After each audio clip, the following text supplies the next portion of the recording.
Hi everyone, welcome back to the video. So जैसे आप सबको पता है कि यूपीएससी में करंट अफेयर का कितना ज़्यादा इम्पैक्ट होता है, और उससे भी ज़्यादा इम्पोर्टेंट बात यह है कि बहुत ही दुखद बात है ये कि ये चीज़ें होती हैं जिसको अगर कोई अच्छी चीज़ होती है जैसे हमें करंट अफेयर में पढ़ना होता है तो बहुत खुशी होती है जो हमारे देश के लिए अच्छी चीज़ें हो रही हो, लेकिन जो चीज़ बुरी होती है ना फिर उसको सुन के पढ़ के बहुत कलेजा फटता है। तो यस, हम लोग असम के फ्लड के बारे में बात कर रहे हैं जो कि अभी आप सबने ज़रूर सुन ही लिया होगा, देख ही लिया होगा सोशल मीडिया हैंडल के थ्रू, न्यूज़पेपर के थ्रू, न्यूज़ चैनल्स के थ्रू कि असम का क्या हाल हो चुका है। राइट, असम एक ऐसा स्टेट जो ऐसा नहीं है कि उसके साथ सिर्फ इस 2026 में ये हाल हुआ है, बल्कि कई सालों से या फिर हर साल होता है।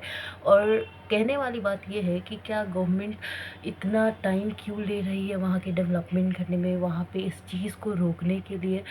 और चलिए पहले समझते हैं कि आखिर ये असम फ्लड न्यूज़ 2026 है क्या, क्योंकि यूपीएससी एग्ज़ाम करंट अफेयर के पर्सपेक्टिव से this is very very important. Geography में ये डायरेक्ट क्वेश्चन भी आ सकता है। चलिए देखिए, असम में फ्लड आना कोई नई बात नहीं है कि इसी साल आया है, ये रीअकरिंग पार्ट है असम की ज़िंदगी का, यानी कि ये एक आम सी ज़िंदगी का हिस्सा बन चुका है। समझ रहे हैं आप, जैसे हम लोग 3 टाइम खाते हैं ना, वो हमारी ज़िंदगी का हिस्सा है।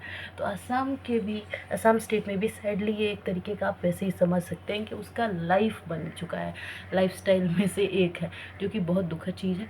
नियरली 40% जो स्टेट का लैंड है ना वो फ्लड प्रोन है। एरिया जो है स्टेट का 40%, 40% असम का जो स्टेट एरिया है वो फ्लड प्रोन, यानी कि वहाँ पे बाढ़ आने की संभावना रहती है और आती भी है। इंडिया के नेशनल फ्लड कमीशन का ये कहना है। ठीक है, और यहाँ पे वास्ट फ्लड प्लेन जो है वो ब्रह्मपुत्रा रिवर की वजह से आती है, क्योंकि ब्रह्मपुत्रा जो फ्लो करती है ना हिमालय से, फिर क्या होता है कि 50 से ज़्यादा ट्रिब्यूटरीज जो हैं वहाँ पे फॉर्म हो जाती हैं।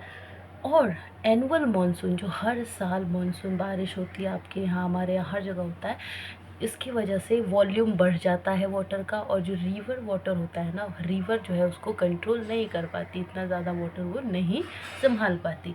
तो ब्रह्मपुत्रा रिवर जो है असम के फ्लैट प्लेन्स एरिया में घुस जाती है, जहाँ पे डिपॉजिट एक मतलब इकट्ठा कर देती है बालू और सिल्ट को, एंड जिसकी वजह से रिवर की कैपेसिटी अपने आप ही कम हो जाती है, क्योंकि नदी की भी तो एक लिमिटेशन है ना, वो कितना ही सहेगा, उसके लिए हमें अलग से डैम्स वगैरह वगैरह चीज़ें जिससे फ्लड को रोका जा सकता है वो बनाने की ज़रूरत है। राइट, इसके अलावा और भी दुखद बात क्या है कि टाइम के साथ जो असम का ये फ्लड प्रॉब्लम है ना, ये बढ़ता ही जा रहा है, ना कंट्रोल हो रहा है ना कम हो रहा है, बढ़ता ही जा रहा है। तो यही तो चीज़ें सवाल उठा रही हैं कि क्या सरकार इन चीज़ों को लाइटली ले रही है, या अगर सरकार काम कर रही है तो फिर जो चीज़ घटनी चाहिए थी वो घट ही नहीं रही है, कांस्टेंट भी नहीं है, उल्टा बढ़ रही है। ठीक है, तो ये बहुत ज़्यादा ही एक प्रॉब्लम क्रिएट कर रहा है वहाँ के लोगों के लिए। और डिफॉरेस्टेशन जो हम आप करते हैं ना, इस ये भी एक कारण है, बल्कि यही एक मेन कारण है जिसकी वजह से असम में फ्लड आता है। इसके अलावा भी बहुत सारे कारण हैं, हैवी रेनफॉल होना, बहुत ज़्यादा बारिश होता है वहाँ पे,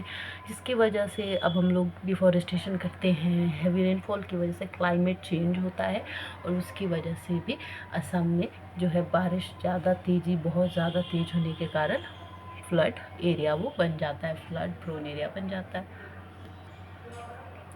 इसके अलावा इस साल 2026 में नागालैंड से होते हुए बारिश हुई बहुत तेज़, फिर असम डिस्ट्रिक्ट में ये फैली, एंड देन इसके बाद 68 लोग इसमें मारे गए पास्ट 4 वीक में, 58 अलोन पास्ट वीक में मरे। ठीक है, और लैंडस्लाइड की वजह से भी मरे। सो